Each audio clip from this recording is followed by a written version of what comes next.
Hello, everyone, and welcome to today's webinar, Rethinking Philanthropy, Indigenous-Led Grantmaking.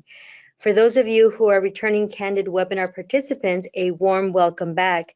And to those of you here for the first time, I'm so glad that you're joining us today. We would like to thank the Borealis Philanthropy for their generous support to our All Together Now Conversations in Diversity, Equity, and Inclusion webinar series. This is the 8th online training in the series. You can explore our previous offerings in this series on grantspace.org. My name is Julieta Mendez, and I will be supporting today's webinar with the help of my colleague, Elizabeth Zapeta, and you can see the two of us on your screen right now. We will be fielding the questions that you ask along the way and posing them during the Q&A session. For those of you that are joining us for the first time, we want to share with you that on February 1st, we joined forces with GuideStar to become Candid. Together, we have over 88 years of experience in the nonprofit sector. Now you have a single destination for learning about nonprofits, foundations, and grants. For those of you who are already using our products and services, you shouldn't really notice any interruption to service. Most of the initial work is happening behind the scenes. Candid can help you research organizations that matter to you. We can also help you figure out which organizations are working to improve the same causes and communities as you. And of course, you can continue to learn through a variety of our training resources. Through research, collaboration, and training, Candid connects people who want to change the world to the resources they need to do it.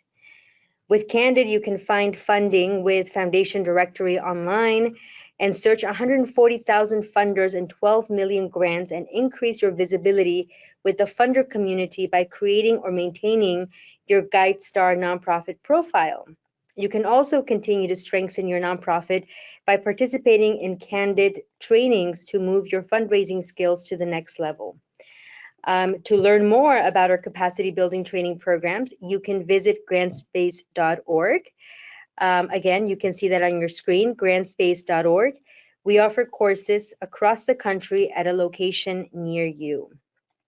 So now I want to introduce today's panelists. So setting the stage for today's conversation is my Candid colleague, Grace Sato. As Director of Global Partnerships and Projects, Grace works with partner organizations to develop quantitative and qualitative research and data-driven tools to advance knowledge and practice in philanthropy. We also have Jim Enote, CEO of the Colorado Plateau Foundation, and he is also currently serving on the boards of the Trust for Mutual Understanding and Grand Canyon Trust. Myrna Cunningham Kain is also joining us, and Myrna is a medical doctor and works as a public health practitioner with the Miskitu indigenous population on the Atlantic coast of Nicaragua. She is also the guiding committee chair of the PAWANKA Fund. We also have colleagues from FIMI, the International Indigenous Women's Forum. Joining us, we have Teresa Zapeta Mendoza, and she is Mayaquiche and Executive Director of FIMI. Teresa has been linked to the struggle of Indigenous women for over 15 years, and she continues to work in this space with conviction and with vision. Her colleague, Aminatu Gambo, will be supporting Teresa during this discussion. Aminatu is a human rights advocate from the, and excuse me if I do not pronounce this the right way, but it's from the Mbororo pastoralist indigenous community in Cameroon. And she is the incidents and political participation coordinator at FIMI. So without further ado, I am going to turn it over to my colleague, Grace, to kick us off today. Hello, Grace. Hi, thank you, Julieta, for inviting me to participate today. I'm really excited to be able to share with you some new resources and research that Candid created in partnership with Native Americans in philanthropy. And I'll start with the research. Thanks. You might all be aware that Candid has a broad database of philanthropic grants in the US and increasingly globally. And we sometimes use that data to identify funding patterns and trends. So what you're looking at here is based on a set of 1,000 of the largest US foundations that we track year over year, and their grants of $10,000 or more. So this is based on the bigger funders and the largest grants, which represent approximately half of all US foundation giving. And what we mean by funding explicitly benefiting Native Americans is where the grant description or the organization mission specifically identifies that Native Americans are the intended beneficiaries. And this includes both Native communities, but also Native causes like funding Native arts and culture and museums and the like. So the data here are focused on Indigenous peoples specifically in the US, including Alaska Natives and Native Hawaiians. Looking at the trends over a 15-year period from 2002 to 2016, one of the things that we see is that funding for Native communities and causes tends to fluctuate quite a bit from year to year. There was a dip following the Great Recession, but funding has increased in more recent years, 2016 being the most recent year for which we have complete data. Some of the fluctuations can be affected by how funders share their data with us. And if you have more questions about the data, I'm happy to get in the weeds about that. But in the main, overall philanthropic funding trends don't fluctuate like this, and they tend to be quite stable and generally increase from year to year. And the other thing to point out is that the rise in giving in 2015 and 2016 is promising, but when we account for inflation, which was the orange line, you can see that the increases only bring us back to the pre-recession levels of giving. Native leaders have rightly said that volatility in funding is really hard on community organizations. It makes it hard to predict revenue, which then leads to instability in development and programming and doing the work that they do. Go to the next slide. Over the same 15-year period, large US foundations gave, on average, 0.4% of overall funding to Native American communities and causes. Some advocate that philanthropic funding should be, at a minimum, proportionate to the size of the population in the US. American Indians and Alaska Natives currently represent about 2% of the US population. Next slide. On average, 20% of large US foundations each year award grants for Native communities and causes. But even among this group, nearly half give only one Native-focused grant each year. So this seems to indicate that even among these funders, the funding largely seems to be incidental without a dedicated focus or intention on the part of the foundation to support Indigenous communities. One of the things that we did for the research was also to interview and survey a number of funders and allies to ask them how philanthropy can better partner with Native-led organizations and how to address the challenges to long-term funding. And there were a number of recommendations in the report, and we conclude with these sort of concrete actions. The first is to commit to increasing knowledge about Native peoples and their history. Someone from Native Americans in Philanthropy once said that one of the best ways to be an ally is to combat the erasure of Native peoples in your own life. We also want to see foundations commit to building relationships with Native-led organizations, and specifically partnering with Native regranters. And other speakers on this webinar will talk directly about this, but Native regranting institutions play a really important role in philanthropy and often serve as a bridge between institutional foundations and implementing organizations. We encourage foundations to evaluate and adapt their own organizational practices. We know that inequities exist not only in the funding data, but also within organizations themselves. So in the US, American Indians and Alaska Natives represent only 0.5% of full-time staff in foundations. And some foundations are doing some really powerful work to examine their practices, their data collection efforts, and their community engagement to be more equitable for Native communities. And last but not least, commit to funding Native-led organizations. We heard a lot of funders say that you don't need to have a specific program area or strategy focused on Indigenous communities, because whatever your areas of work are, whether it's education or the environment or women and girls, there are Indigenous-led organizations that are leading work in those areas. One of the core things that Candid did in partnership with Native Americans in philanthropy was to build a web portal to shine a spotlight on Indigenous communities, and that can be found at nativephilanthropy.candid.org. And I'll briefly summarize some key features of the site. What is an interactive historic timeline? This was written by Dr. Karina Walters, a professor at the University of Washington. It's a really powerful look at U.S. history from an Indigenous perspective. There's also a resource center that aggregates in one place research, learnings, case studies, all publicly accessible related to Indigenous communities. And the site features a funding map. This is everything in Candid's database, all grants that we know of that's related to funding for Native communities and causes. If you're looking for a broad landscape of funding in a specific region or an issue area, this is where you can see that. And again, this is focused at the moment on the US. I'll make a plug that we're always looking to improve this data and to add to the database. So if you're a funder and you notice that we're missing your data or we're not accurately representing it, please reach out to us. The entire site is a free resource, and we invite you to check it out at nativephilanthropy.candid.org. And I'll close with this quote from Edgar Villanueva, the board chair of Native Americans in Philanthropy.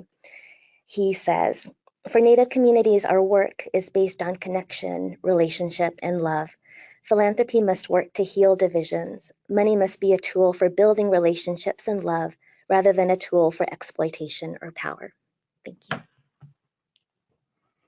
Thank you so much, Grace. And now we are going to hand the microphone over to Jim Enote from the Colorado Plateau Foundation. Jim. Yes, thank you very much. Actually, it's Jim Enote, but that's really difficult for many people to pronounce, but you did very well.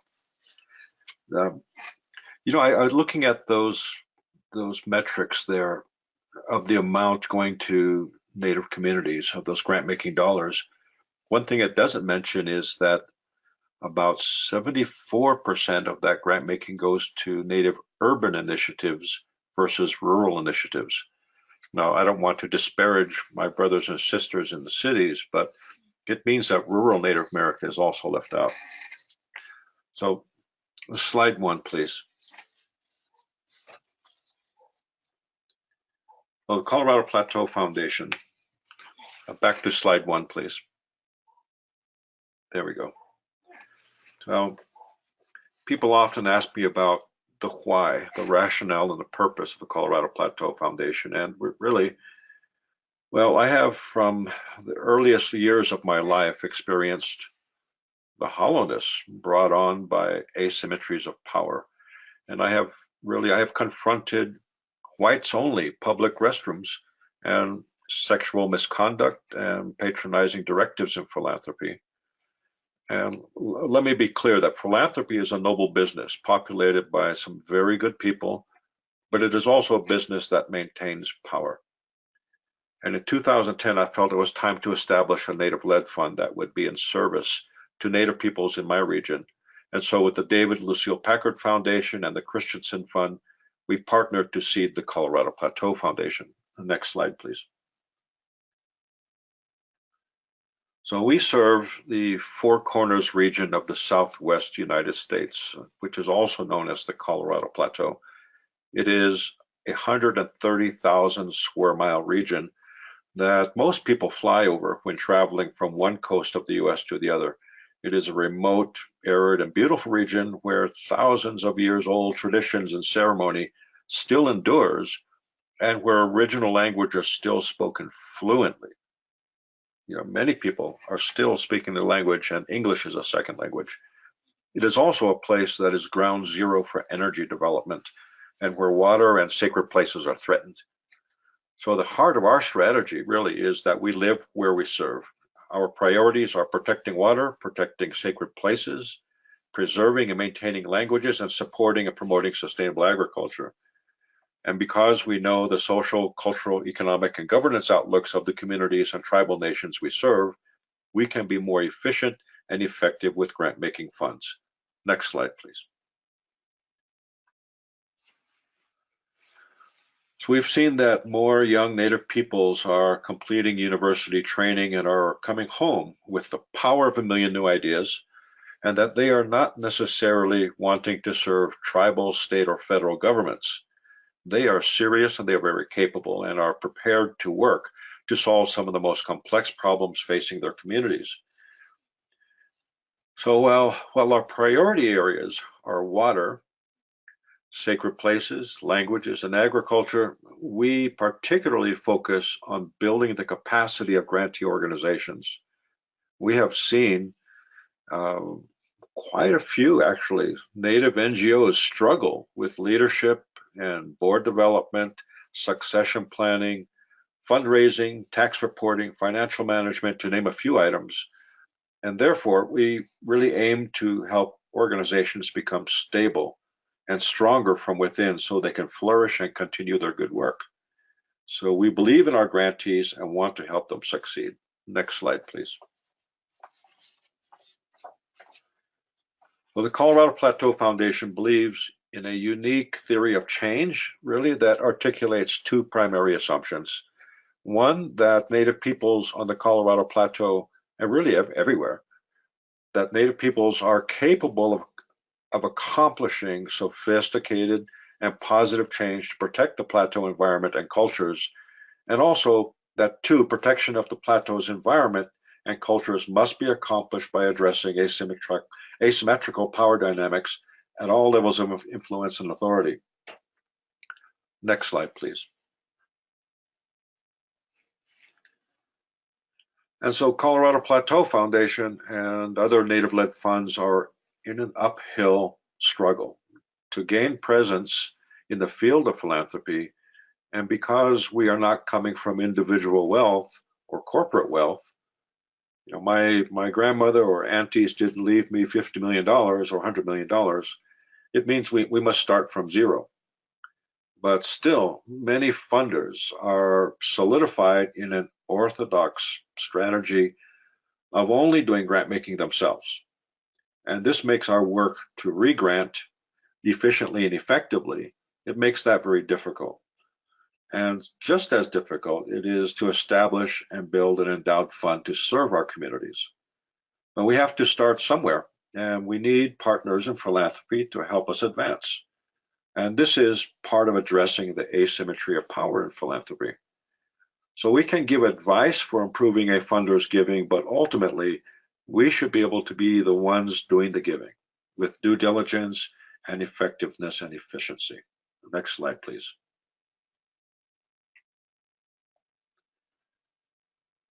So we are a different kind of foundation. One, that being a Native-led funder, the Colorado Plateau Foundation, I think, is no longer emergent. When we began in 2010, our initial grant making was in 2012.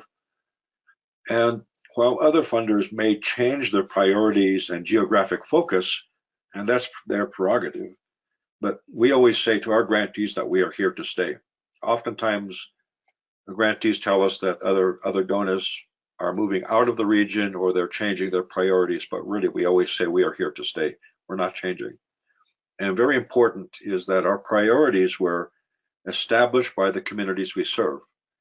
I did not establish priorities, and neither did the staff or board. We brought together leaders from throughout the plateau, all the tribal leaders, governmental, NGO, artists, grassroots people, and for 2 days, all we asked of them was to tell us what the priorities are.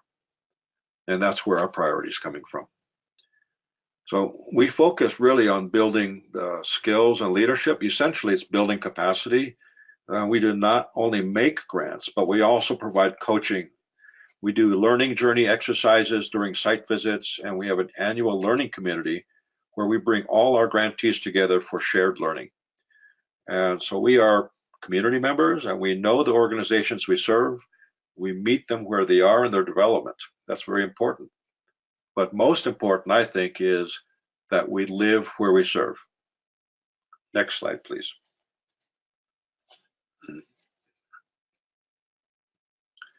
So this is an example of, this is one of the learning journeys, learning communities. So we're fortunate And it was strategic, really, that we established ourselves as a regional, almost like community foundation-like funder.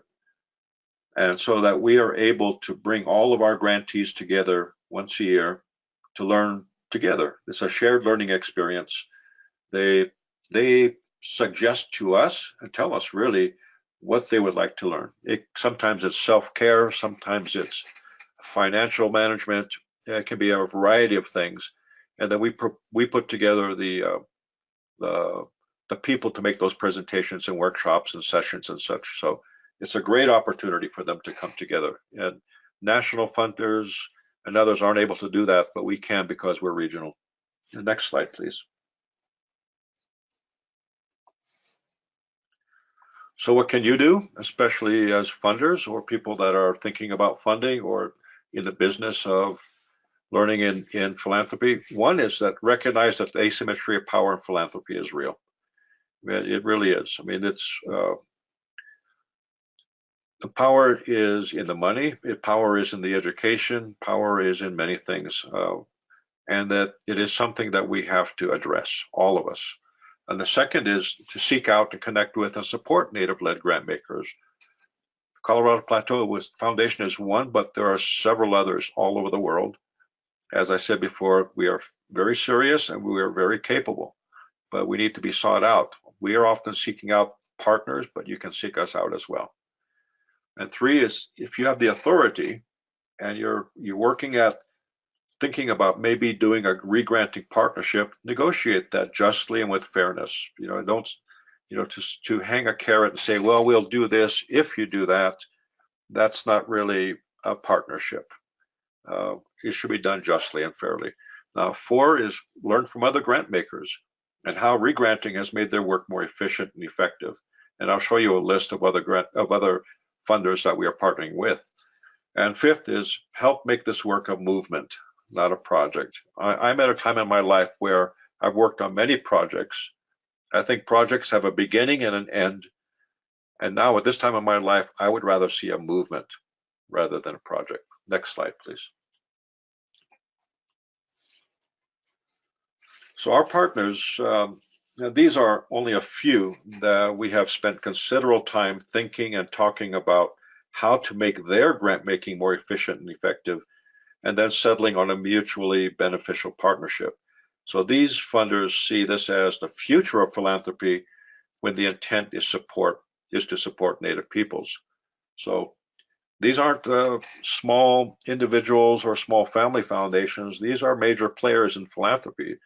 So these partners see the future in Native philanthropy, Native-led philanthropy, as being a partnership, and re-granting is a big part of that. Next slide, please. So thank you very much. Thank you so much, Jim. That was great.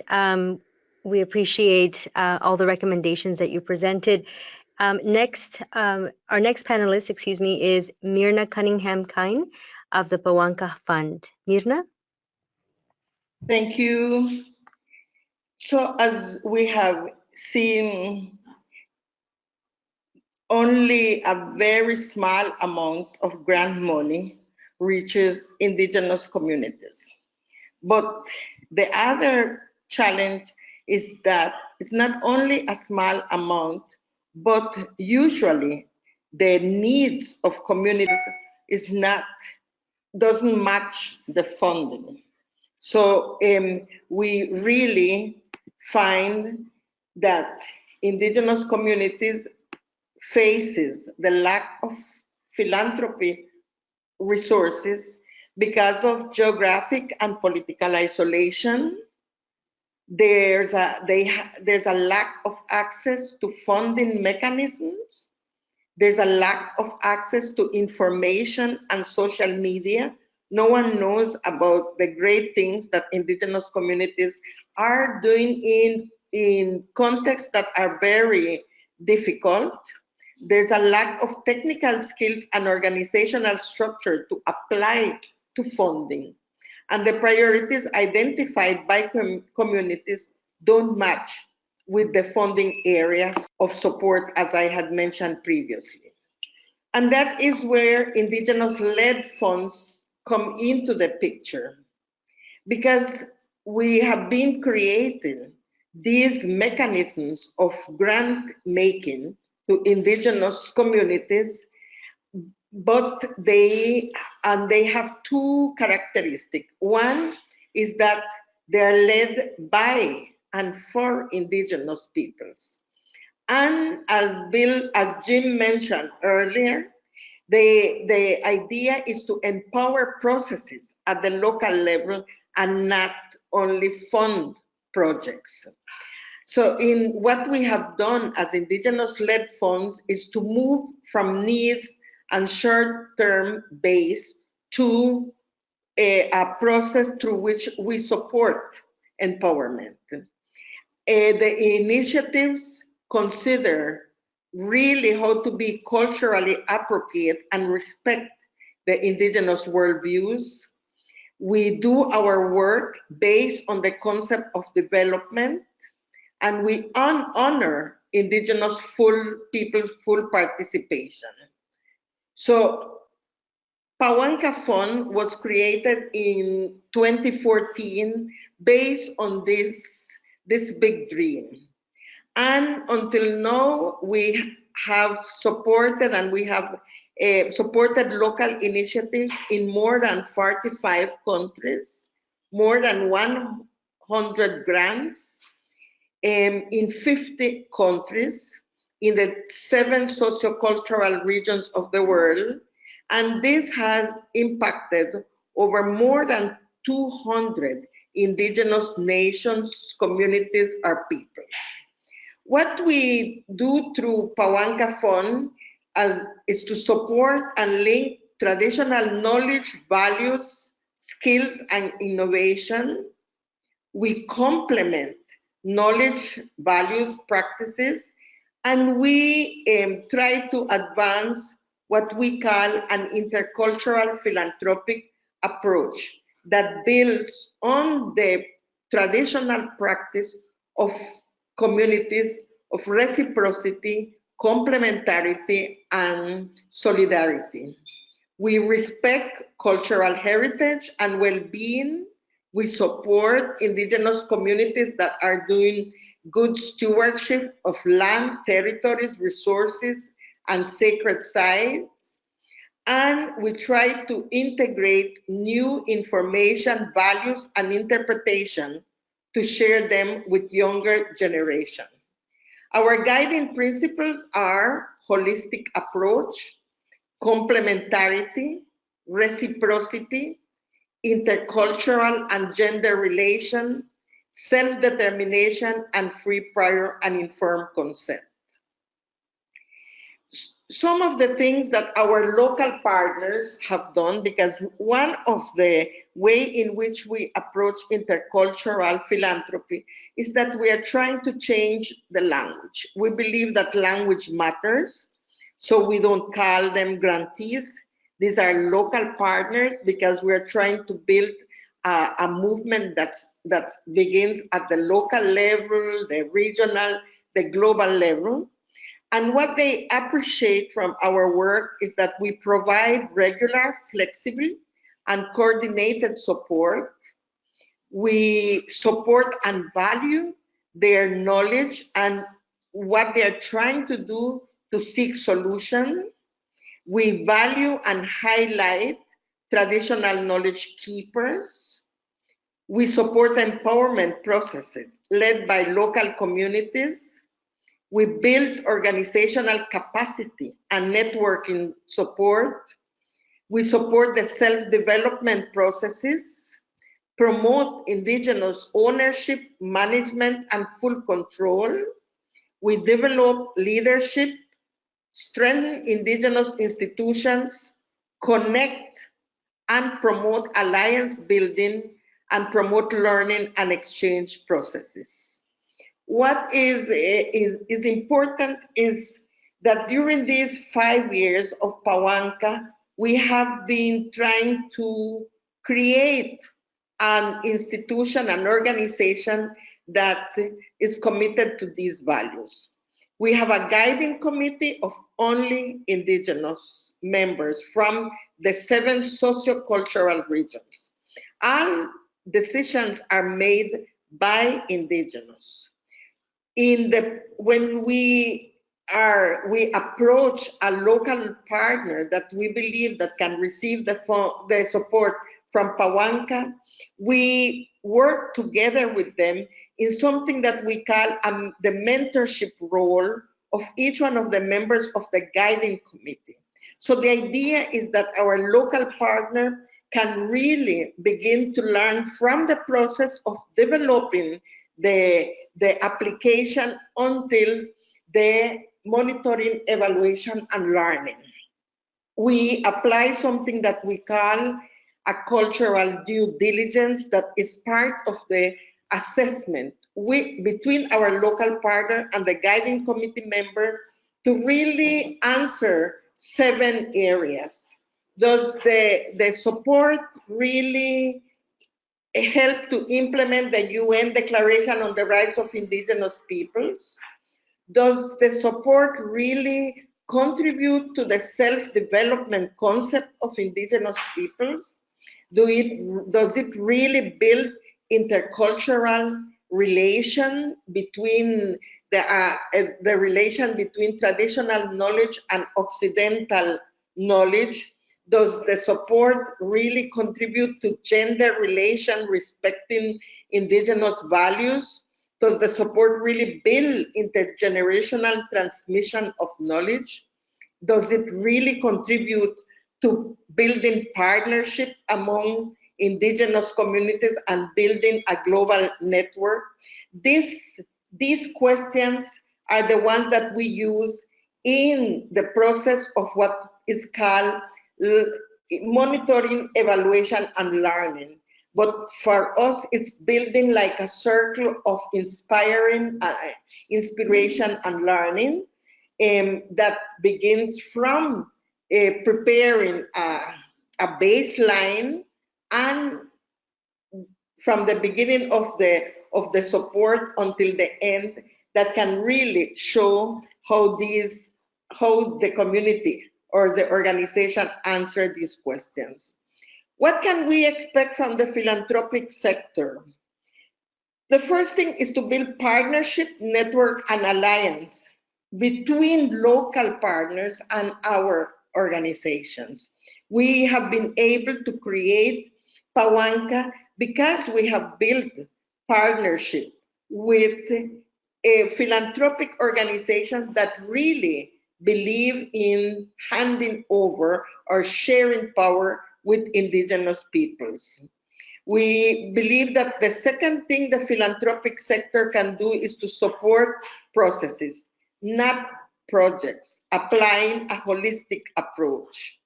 Include an intergenerational, gender, and human rights perspective. Build relationship based on trust and flexibility. This is very important. Promote indigenous ownership, management, and full control, and practice free, prior, and informed consent and full participation. These are some of the commitments that we expect from the philanthropic sector. So based on our experience as PAWANKA Fund, we really believe that we should contribute to change the way in which philanthropic sector has approached indigenous peoples to promote a paradigm shift that can really be based on trust and flexibility. Thank you.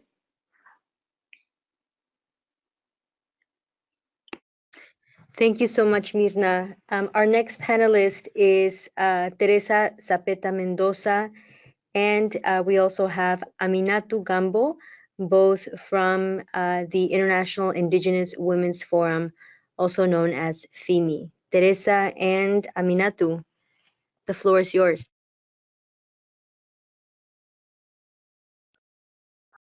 Thank you, Julieta, and thank you for all the participants for attending this meeting and for this opportunity for us. I want to introduce FIMI, International Indigenous Women's Forum. We are a global network of organizations and indigenous leaders of the different regions around the world.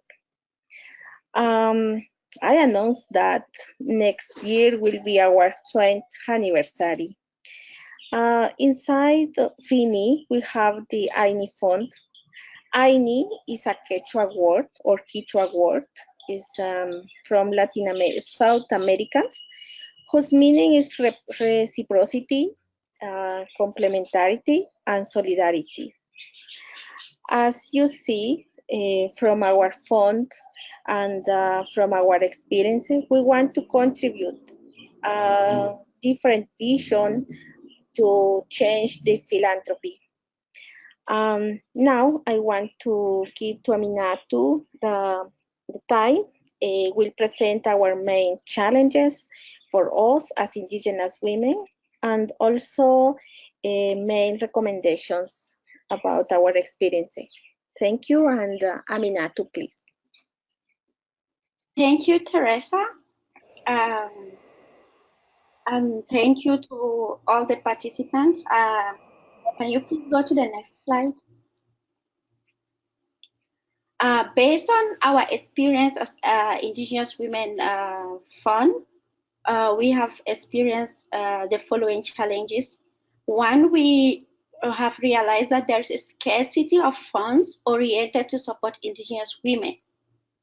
We also realize that there's a little or no information that is available for a grant or a call. There's a lack of experience about grants or call processes in terms of the documentations. For example, some of the calls accessing the application forms and the other requirements that are being demanded are really a challenge for Indigenous women and grassroots organizations. There's lack of funders' understanding about the Indigenous organizations' need and processes. We also realize there's a great weakness in the development of sustainability strategies of the project, which invites a great reflection on the cost, the benefit, and the continuity of the initiative. Next slide, please. Also, we have realized there's little or no access to funds that enables effective participation of Indigenous women to influence in areas of strategic philanthropy. There's little or no trust in the capacities of Indigenous women to manage projects at different scales. Many funds request legal status, and this is a very difficult situation for some Indigenous women who operate mainly at the grassroots level. It is challenging because they won't have access to all those requirements that are required by the funders to present the NGO work and the intermediaries to do transfer of knowledge for the institutional strengthening. In some of the cases, there is also the bureaucratic system of some countries where we fund local Indigenous organizations. It's difficult for them to access money or to receive money from a foreign countries because of the national system, the bureaucratic system. Next slide. How does Indigenous philanthropy serve in our communities as Indigenous women? This is by linking Indigenous women organizations and funds or funders. It creates a good link. It provides funds to the Indigenous women organization, which is like part of providing resources to the organization. It also provides Indigenous women organizations access to more information based on the availability and availability of valuable information regarding the grants. It also supports Indigenous women organizations in most bureaucratic countries in formal requirements. For example, what is necessary for them to receive money or grants or support from coming from an international country. Next slide, please. By giving the opportunity to active participate in philanthropy spaces at different levels, This is a great opportunity for Indigenous women to participate in the level of philanthropy. It also gives the opportunity for political participation, advocacy, and training processes. And based on our experience at the FIMI with the INI Fund, we focus on the Global Leadership School, the SEED project, the IPAD, IPAF, and the Leading from the South project. So this is a learning process for us. Next slide, please. Based on our experience, the commitment that we expect from the donors or the funders, it is important, first of all, to understand about the nature of work with the Indigenous Women Organization in terms of the timeline process. Also by including an intellectual, holistic, and collective approach, building together with the human rights and gender approach. Also by including a horizontal based approach through hiring Indigenous women to formulate, implement, and evaluate their projects. Next. And we also expect that it should guarantee that the process should be sustainable within the timeline, and also to respect the cultural diversity of Indigenous women in particular. Thank you for listening.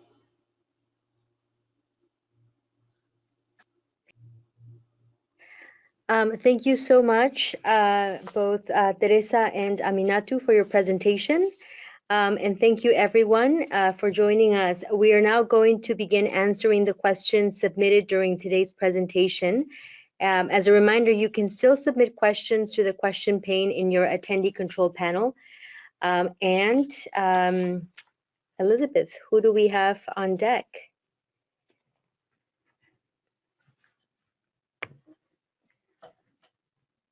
So the first question that was posed to us comes in from Jacqueline.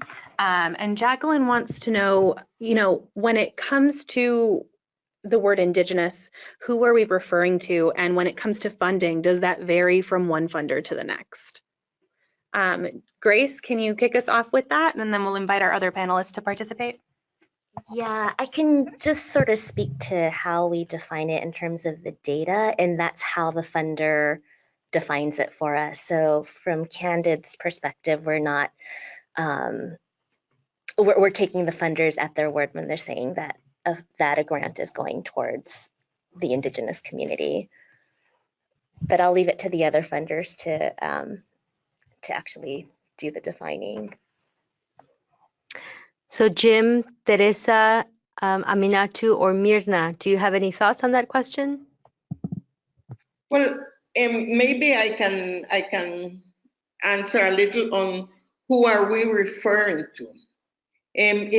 There's no, the definition that we have adopted of Indigenous peoples is based on the different international Indigenous rights instruments that have been developed during the last 40 years. And basically in the UN Declaration on the Rights of Indigenous Peoples, what was clear is that Indigenous peoples are those who self-identify themselves as such. And this is based on previous documents, the 169 ILO Convention, that says that Indigenous peoples are those that are the descendants of the people that were living in our nations before the creation of the new type of states, and the ones that have certain characteristics.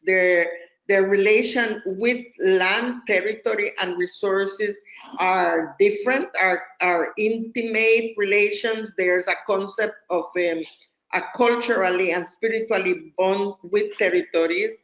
They have a cultural knowledge and practices that they share among the members of their group. And self-identification is one of the most important elements. So these are indigenous peoples, the descendants of the ones of the original population in the different countries. There are 370 million of indigenous peoples in different parts of the world. And of course, there are some different type of oppression that indigenous peoples have faced in different regions that influence this concept of self-identification.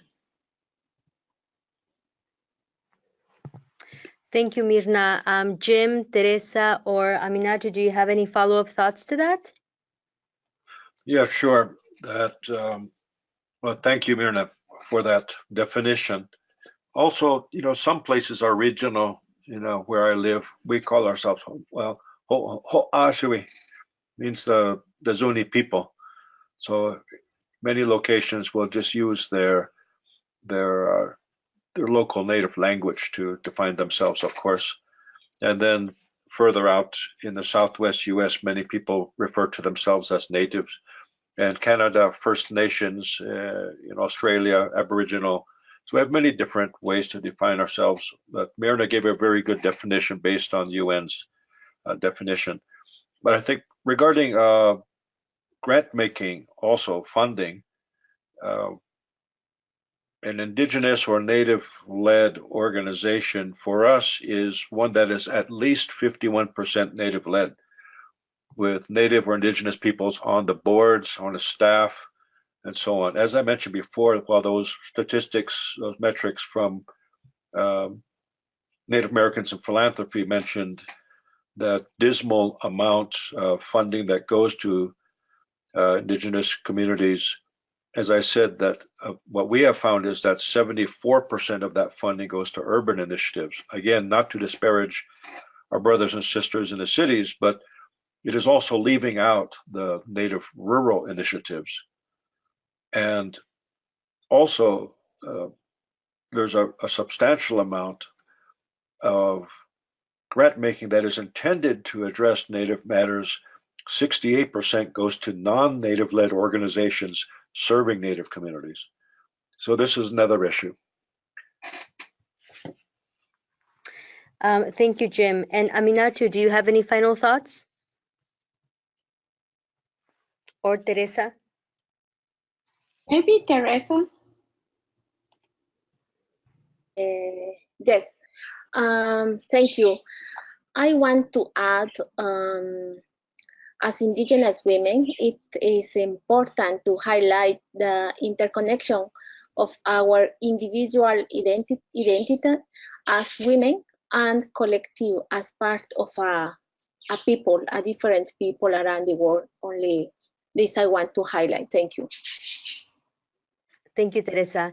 Our next question states, funding for Indigenous peoples organizations. I'm sorry, let me restate this. So there are few US-based funders that work with Indigenous peoples from outside of the US. So this is very limited. For example, the Indigenous asylum seekers in the US, among other groups. How can these organizations that lie outside of the US access funds when they are not recognized as Native American, but instead may be categorized under other demographic labels, like, for example, Hispanic, Latino, or other labels that may exist? Do you have any thoughts on that? And this question, again, is open to any of the panelists.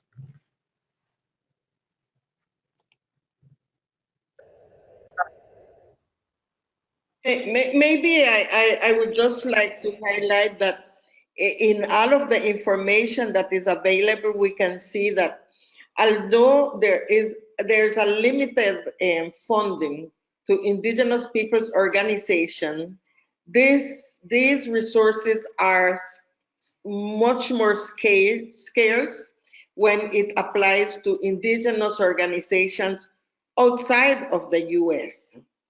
And what we see more outside of the US is that the funding goes more to intermediate organizations, NGOs that may have, I would say they are more known, they have more capacity to maybe make different type of presentations and applications. So I think that it is very important for funders or philanthropy world to understand, one, there's diversity among indigenous organizations and indigenous peoples.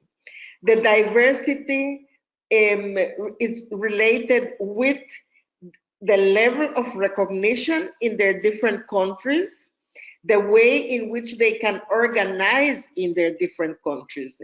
In some countries, if they're not recognized as indigenous peoples, they may be organized as local communities. They may be organized under different legal ways of accepted in the country, and may not respond to what they would like to be as identified as indigenous peoples. So I think it is very important to understand the diversity of situation of indigenous peoples in different countries, and that's why you may find in some cases that indigenous organizations are not fully self-identify as indigenous because maybe it is not possible in the context of their country. Thank you, Myrna. That was a great explanation. Any of the other panelists have any follow-up comments to that?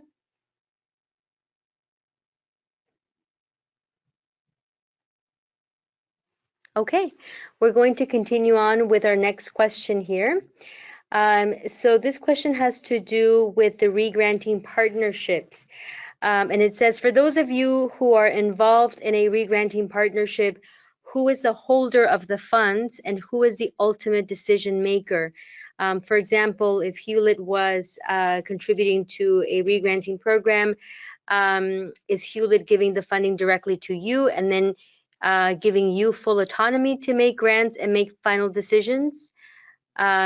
Would either of you care to enlighten us a little bit more with how that process works? Sure, I can talk about that. Just as an example, Hewlett, but there are several others as I had listed. In our negotiations, the funder, when in a regranting relationship, when there is an agreement, it is understood that the grant is going directly to us. And in the U.S., we are under U.S. tax laws, we are a 501c3, and we have the full authority to take those monies, to bank them, to disperse them as we see fit. We have a full board, a native-led board, native staff, and we have the authority to do that. So the only other kind of, I might say, restriction might be time, whereas maybe a grant may be required to be used or spent in 1 year or 2 years or 3 years. And the other restriction might be a grant for a special purpose, like say for grant making, or perhaps a grant is for operations. Other than that, it is in our proposal to them and negotiated how we will use that money. So it is definitely a partnership, but the transfer of the money is given to us in good faith and they trust us. And that's how it should work. That's how it should be. Thank you, Jim. Would anyone else like to comment on that question? I can go ahead. Yeah, go ahead. Yes, in the case of PAWANKA, we have built a partnership between several organizations. And so we set up the fund in a way that it has a full indigenous guiding committee that makes the decisions. and the resources go to a third party. In this case, it's RSF, that is based in the US, and the resources that we get from different philanthropic organizations, supporters, goes to RSF, and we make the decisions, and RSF does the administrative due diligence and administrate the contract with the local partner. We have a secretariat that does all of the grant making process and the monitoring, evaluation, communication that is in this case is based in Nicaragua. So we have an agreement between different partners, but the decision is made by the guiding committee that is full indigenous, and in only one case we have a matching fund with one of our donors. Wonderful. Thank you so much, Myrna. I just Teresa, want to make a comment about that. yes. Regarding the INI fund, the decision, actually, we do follow like the main guidelines that is given by the main donors, but we also have like regional committees, regional representative from each region. For example, the committee will be made up of partners from Africa, Asia, Latin America, and Pacific, and the Arctic. And so these committees are the one, for example, if we send out call for application, they will be the ones to decide or to select the organizations who have applied, who will qualify for this project. So they make the decisions, and then they send it to what they have decided to the board members of FIMI, who take the final decision, trying to see if it matches what the donors require. So decision at this level is, we give the decision mostly to the local communities or regional representative, but also we try to guide them with how we want the decisions to be made. Thank you so much, Teresa. I really appreciate the diverse approaches that you all have in working with your funding partner.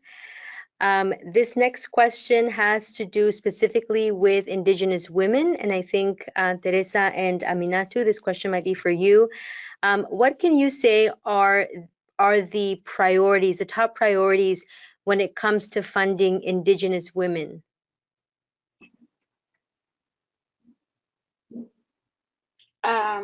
Maybe I will say something and Teresa might complement.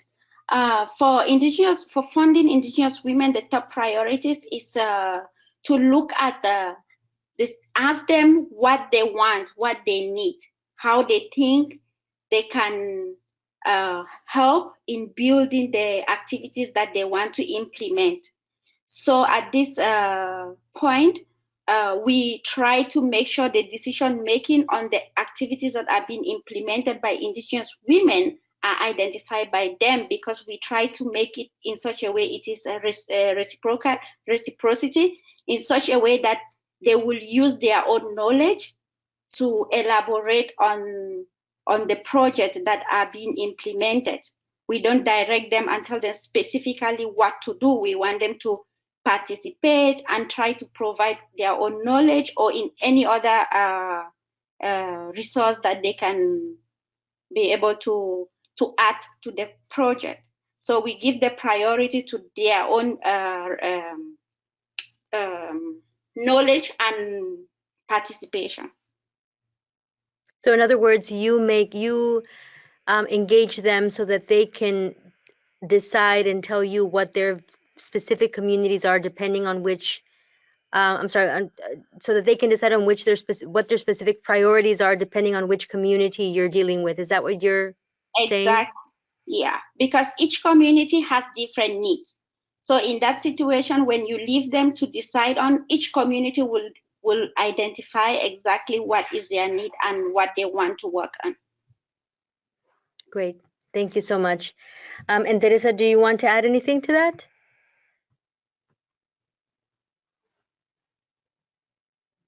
Yes, we have two programs, global programs.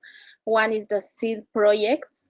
The SEED projects is open for all the priorities of Indigenous women, but it's a small projects. And in this case, we try to have all the priorities to the Indigenous women present us. But we have other program, a big program, the Leading from the South. This program, the objective is to strengthening the capacity and the capacity building and advocacy in the different topics. In this case, we try to support all the process of Indigenous women in the network and organization strengthening and the linking and learning between the different organizations. And we try to connect with our program to advocacy and the global leadership school. In our case, in FIMI, our priority is the strengthening and advocacy and participation. But we try to have all the different topics the Indigenous women present.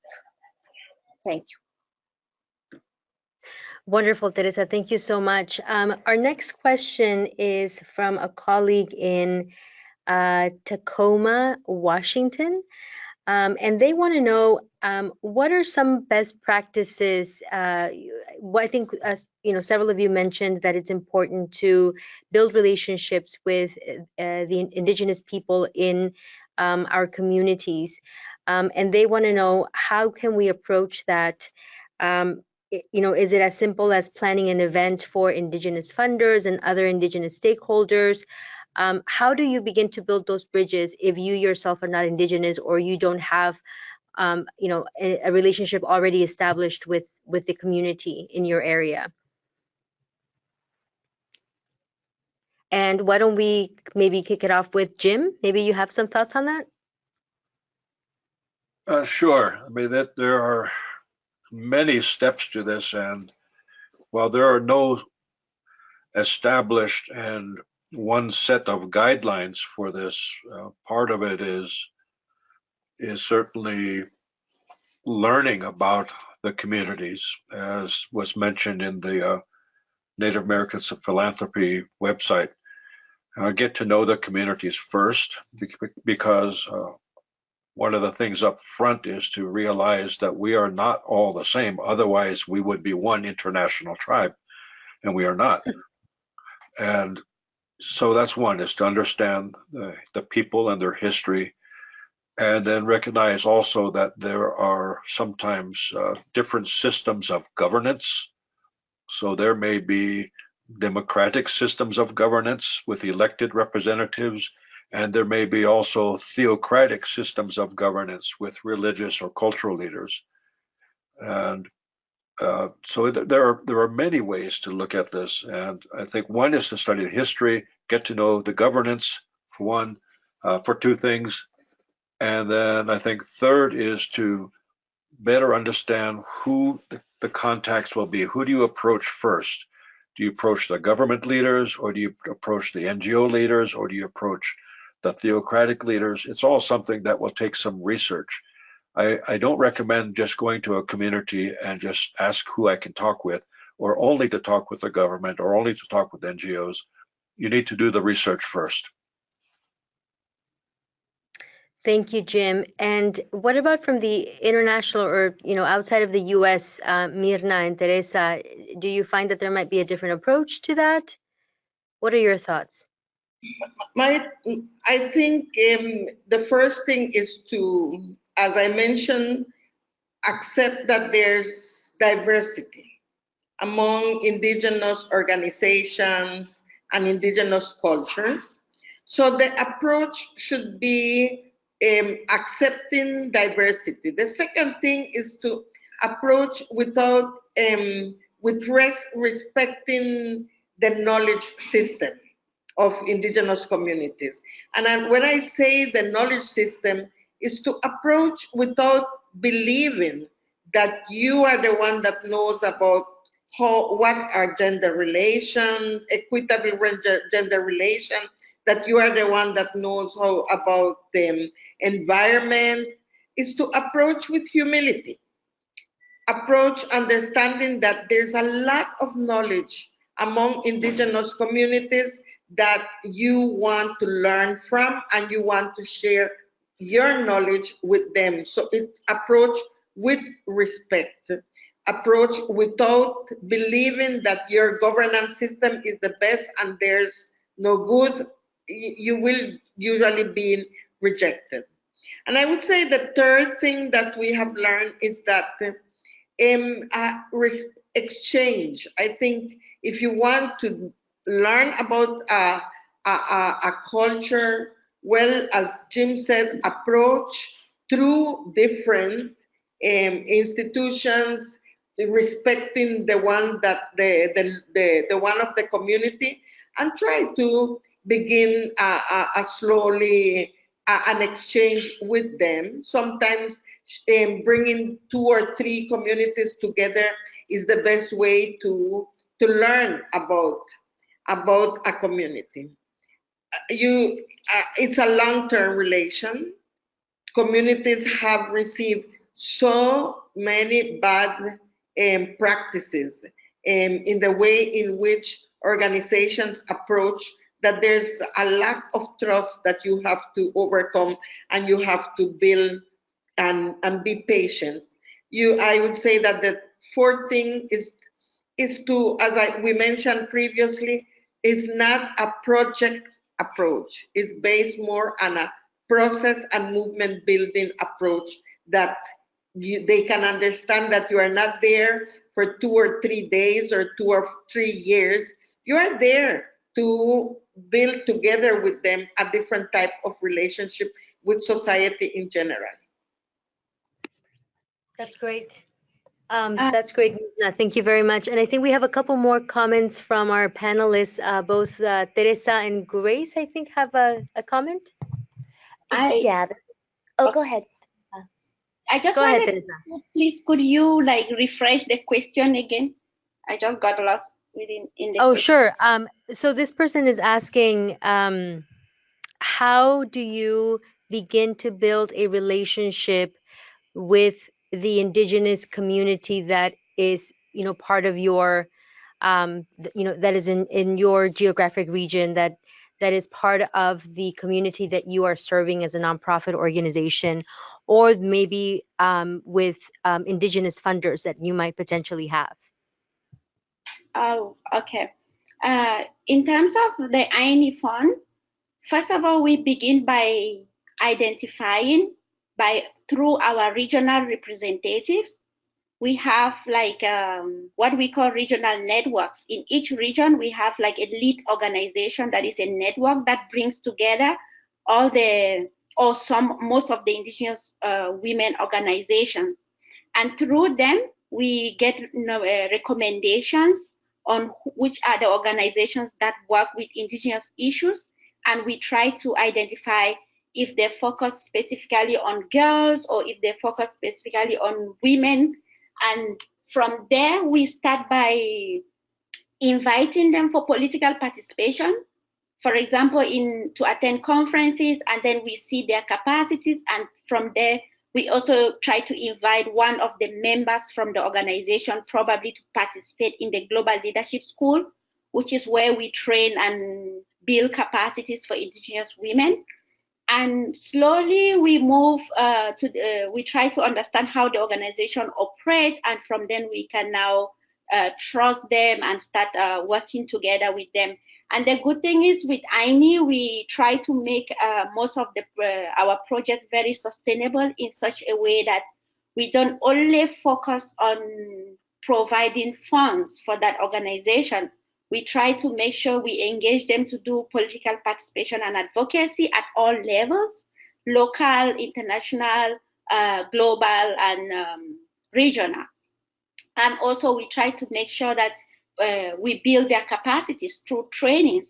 And we try to make sure in probably every year in each region, we organize like a regional meeting that brings together all these women who are part of that regional network, and we can exchange information, and they will learn and share their experiences and good practices, particularly for those who are beneficiaries of projects. Yeah, that's all I can say for now. Thank you. And this is Aminatu, right? Yes, I'm assuming yes. Okay, and then did you have something that you wanted to add, Grace? Yeah, I'll just add that from kind of a US perspective, if you were looking for potential partners in your work, the website that we developed with Native Americans in philanthropy has a funding map. And so you can actually drill down to your state and region to look really specifically at who has funded Native work in your area. My one caveat for that is that it doesn't identify Native-led organizations, it just identifies where the funding was going for Native work. And so you might need to do a little bit of legwork on, you know, which among the organizations listed are really Native-led organizations. But there is a lot of Indigenous grant-making going on in the Northwest. I know that, so you might be interested in seeing what the map has to show. Thank you so much, Grace. And my colleague Elizabeth is sending all of you the link to the map that Grace was just referencing. And so it should be appearing in the chat pane shortly, so you can check it out directly from there. How are we doing on time, Elizabeth? We're good? Great. Wonderful. Well, we have definitely more questions to fill up our time here.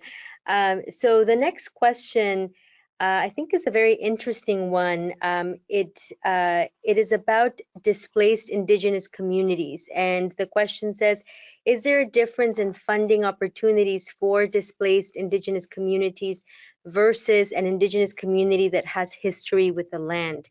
I would like to add to displaced also immigrant Indigenous communities, as we see a lot of that here in the US, Indigenous communities from other parts of the world settling in various parts like, you know, California and other states. Who would like to take that question? So the question basically is there a difference in funding opportunities for displaced or immigrant Indigenous communities versus an Indigenous community that has history with that land? It depends on what you want. O sea, for example, we do believe that it has been very difficult for Indigenous peoples to convey to the rest of the world our concept of self-determined development. It has been very difficult to share what we understand as development. It has been very difficult to share how applying our traditional knowledge has been instrumental to maintain and conserve a different environment and ecosystems in the world. And until recently, other stakeholders, governments, and maybe the environmental organizations are beginning to recognize the role that Indigenous knowledge has played in for example, in preserving areas, different areas in the world. So I think that is an important area.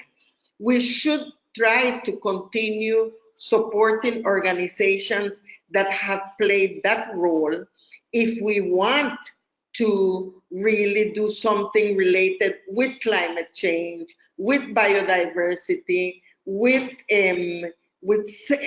to protect the ones that are safeguarding territories, natural resources. That's an important area of support. But of course, we do have to recognize that there are a lot of displaced Indigenous communities because of the model of development.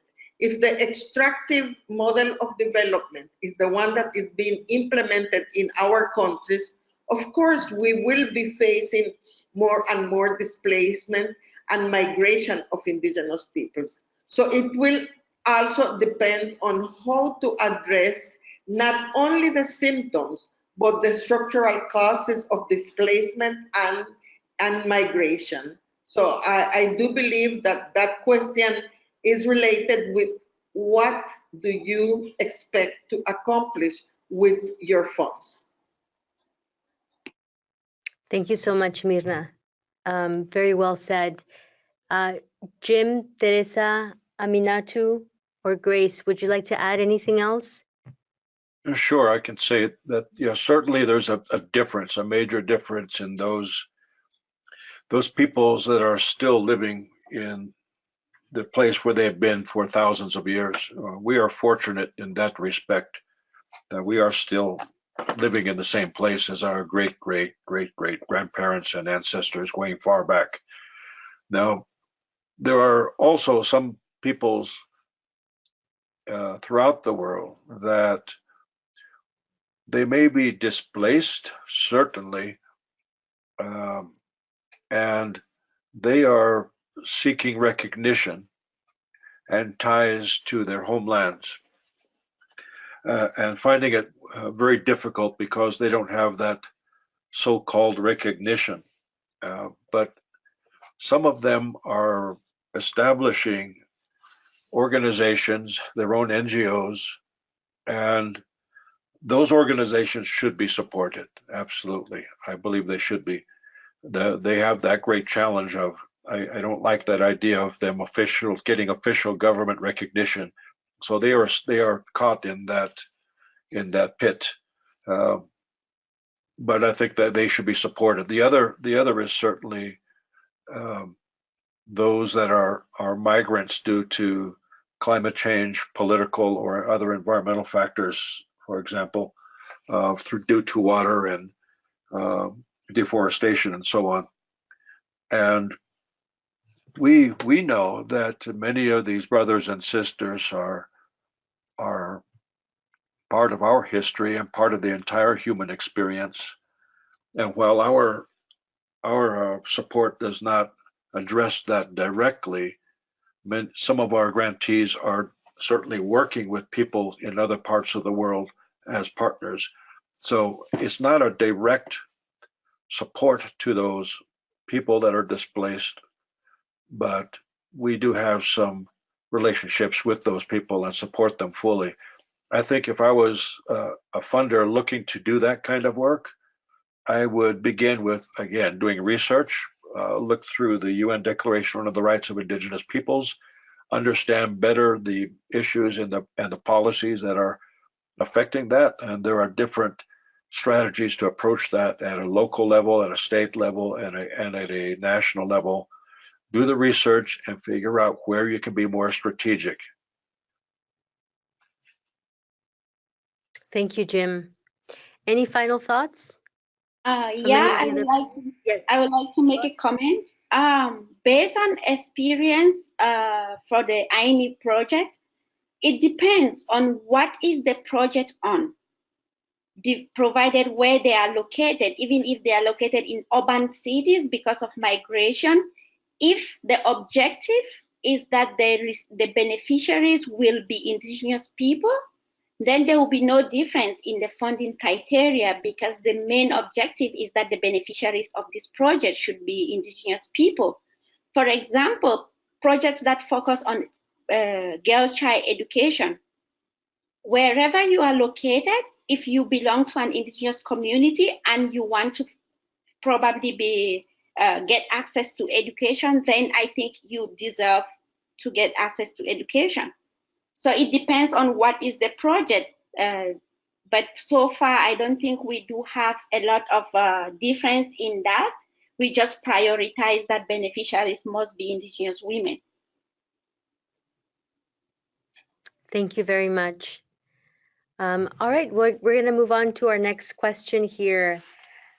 So this question addresses cultural differences in the way that Indigenous people relate to one another, and to and the challenges that might pose when stepping into the philanthropic sector, where there are certain processes, certain systems and ways of caring about grant making. And I think several, you all touched on this during your presentations, what the challenges that that you face when stepping into this grant maker role or intermediary role. Is there anything else that you would like to add to that? Any other challenges that you would like to highlight that that arise because of cultural differences, and because of differences in traditions and customs? Yeah, sure. I can say something about that because we support many different tribal nation communities, and yeah, as I've said before, there's a reason we are not one national or international tribal nation. We're all very different, so that diversity, as Myrna mentioned, is so important to recognize. We do things differently, even though we may all have brown skin and black hair. Well, I may have white hair now, but even though we have brown skin and black hair, we are very, very different. And that is very important, particularly in organizing gatherings or to gather advice, or even in the grant making work, is to not favor one group over another. That the tribal nations, the groups, are going to be scrutinizing your work, and if you seem to favor one group or another, they will know about it, and that word will spread very quickly. So you want to be very equitable with all of the people in the region, and be sure you're very attentive to all their different ways of doing, their different ways of knowing, their different languages, and so on. And this is one reason why, one of the main reasons why we think that we can be more efficient and effective with grant making dollars, is because we live where we serve. We know many of the people in the region, the different tribes. I've been in the region my entire life, and we joke sometimes and say we know who dated who in high school. We know who the political outlooks are, who the political leaders are. We know who the religious leaders are. We see our grantees at different events, and this is very important. This is, again, part of what makes us efficient and effective. I often would tell a funder, as we are negotiating this regranting strategy and partnership, I ask them, like, how much do you know about the difference between theocratic governance and political governance? And oftentimes they say, what's the difference? What do you mean? And I tell them, and it makes me think, and I tell them as well, I said, it would take you decades to really learn this, to understand this complexity, and how to be equitable, and how to know the different ways that all these cultures work and interact with each other or not interact with each other. It would take them decades. That's one of the reasons why, that's one of the main reasons why that they should partner with us, because it's still their grant making dollars. We can just help to make that happen more efficiently, effectively, and more justly. Maybe I can add, in the case of PAWANKA Fund, I will say that the first important aspect is trust. And in the identification of the local partners and building their capacity to be able to fill an application and fill all their forms and really work together on identifying their, what we call the cultural due diligence. All of that is based on the knowledge that the guiding committee members have of these local partners, of the knowledge that the network of Indigenous peoples have about these partners. So I think that we try to really respect equity, We try to work in the 7 sociocultural regions, but the main aspect that we try to do is to begin a process of partnership that is built on trust. The second aspect is that we try to identify what each partner brings to that relation. Because it is important in the grant making that you recognize that as a grant maker, you are bringing something to the table, but indigenous and communities are bringing their knowledge, they are bringing their experience, they are bringing the social fabric in the community, they are bringing their land, territory, resources, they are bringing their governance system, they're bringing their customary law. All of that is part of the, is another component of the partnership. So it is very important in the grant making that we identify what each one of the members of the partners are bringing. And the grant maker is bringing something, but the local communities are bringing a lot. And the third element that is very important in PAWANKA is that since this is a relation of partnership and based on trust, we focus in monitoring evaluation on the learning process. What do we learn together from this relation? And so, for example, we try to focus a lot on the gathering and building the network and the learning together. And I would say the fourth element is that we are not afraid of applying and sharing traditional knowledge with new technological tools. So we do use technology, we do use other type of learning. So it's, as Jim said, to acknowledge that there are different ways of learning and knowing, and we bring those different ways together in the process of grant making. Thank you so much, Myrna. And yes, go ahead. Thank you. I want to add the specific conditions and contexts of indigenous women, and I want to comment too. For example, the lack of access to opportunities, and the access is limited for their participation and to access the funds and the information. In any fund, constantly we think how to bring information to communities in their different languages.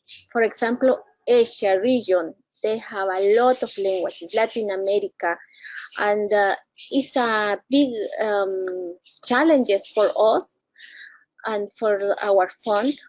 And the other topics is the influence of violence in the life of indigenous women. It's not easy for their participation, for their access, for the different violence, not only the domestic violence, the environmental, the migration, the militarization, etc., etc. I want to add these topics.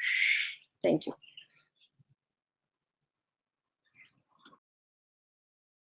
Thank you so much, Teresa. I really appreciate that. And I just want to say that we have really been enjoying the soundtrack that you have, the background sound, Teresa, the rooster and the birds.